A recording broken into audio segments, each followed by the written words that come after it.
Colours ಕನ್ನಡದಲ್ಲಿ ಪ್ರಸಾರವಾಗ್ತಾ ಇರುವ ಭಾಗ್ಯಲಕ್ಷ್ಮಿ ಧಾರಾವಾಹಿಯಲ್ಲಿ ಭಾಗ್ಯಾಳ ಮನೆಯವರು ಯುಗಾದಿ ಸಂಭ್ರಮದಲ್ಲಿದ್ದಾರೆ. ಎಣ್ಣೆ ಹಚ್ಚಿ ಸ್ನಾನ ಮಾಡಿದ ಬಳಿಕ ಮನೆಯವರು ಎಲ್ಲರೂ ಪೂಜೆಯಲ್ಲಿ ಪಾಲ್ಗೊಂಡಿದ್ದಾರೆ. ನಂತರ ಹಬ್ಬದ ವಿಶೇಷ ಅಡುಗೆ ಊಟ ಮಾಡೋದಕ್ಕೆ ತಯಾರಾಗಿದ್ದಾರೆ.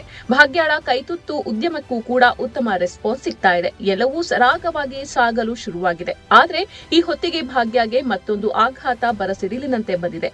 ಹೆತ್ತವರ ಪರ್ಮಿಷನ್ ಇಲ್ಲದೆ ರೆಸಾರ್ಟ್ಗೆ ಟ್ರಿಪ್ ಹೋಗಿರುವ ತನ್ವಿ ಪೊಲೀಸರ ಕೈಗೆ ಸಿಕ್ಕಿ ಬಿದ್ದಿದ್ದಾಳೆ.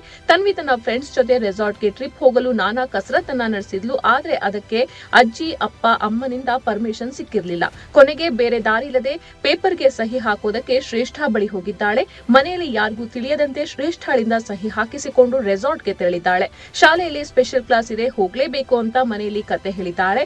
ಆದ್ರೆ ರೆಸಾರ್ಟ್ ನಲ್ಲಿ ಎಂಜಾಯ್ ಮಾಡ್ತಿರುವಾಗ ಅಲ್ಲಿಗೆ ದಿಢೀರ್ ಪೊಲೀಸ್ ರೇಡ್ ಆಗಿದೆ. ತನ್ವಿ ಗೆಳತಿಯರ ಜೊತೆ ಎಂಜಾಯ್ ಮಾಡ್ತಾ ಇರ್ತಾಳೆ. ಅದೇ ರೆಸಾರ್ಟ್ಗೆ ಇನ್ನೊಂದು ಹುಡುಗರ ಗುಂಪು ಕೂಡ ಬಂದಿರತ್ತೆ. ಅಷ್ಟರಲ್ಲಿ ಹುಡುಗನೊಬ್ಬ ತನ್ವಿ ಬಳಿ ಬಂದು ಒಟ್ಟಿಗೆ ಡಾನ್ಸ್ ಮಾಡೋಣ, ನೀನು ತುಂಬಾ ಸುಂದರವಾಗಿ ಕಾಣಿಸ್ತಾ ಇದೀಯ ಅಂತ ಹೇಳ್ತಾನೆ.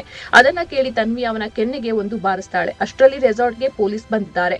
ಜಗಳವನ್ನ ಕಂಡ ಪೊಲೀಸರು ನೋಡೋಕೆ ಇವರೆಲ್ಲ ಚಿಕ್ಕ ಮಕ್ಕಳ ತರ ಕಾಣ್ತಾರೆ, ಐಡಿ ಚೆಕ್ ಮಾಡೋಣ ಅಂತ ಇನ್ಸ್ಪೆಕ್ಟರ್ ಹೇಳಿದ್ದಾರೆ. ಆಗ ಎಲ್ಲರೂ ಮೈನರ್ ಎಂಬ ವಿಚಾರ ಬೆಳಕಿಗೆ ಬಂದಿದೆ. ಬಳಿಕ ಎಲ್ಲಾ ಮಕ್ಕಳ ಮನೆಯವರನ್ನ ಕರೆಸಬೇಕು ಅಂತ ಇನ್ಸ್ಪೆಕ್ಟರ್ ಹೇಳಿದ್ದಾರೆ. ಮನೆಯವರ ಅನುಮತಿ ಪತ್ರ ಇದೆ ಎಂದರು. ಪೊಲೀಸರು ಕೇಳಲಿಲ್ಲ. ಮನೆಯವರಿಗೆ ಫೋನ್ ಮಾಡಿ ಎಂದು ಹೇಳಿದ್ದಾರೆ. ಅದರಂತೆ ತನ್ವಿ ಅಮ್ಮನಿಗೆ ಕಾಲ್ ಮಾಡಿದ್ದಾಳೆ.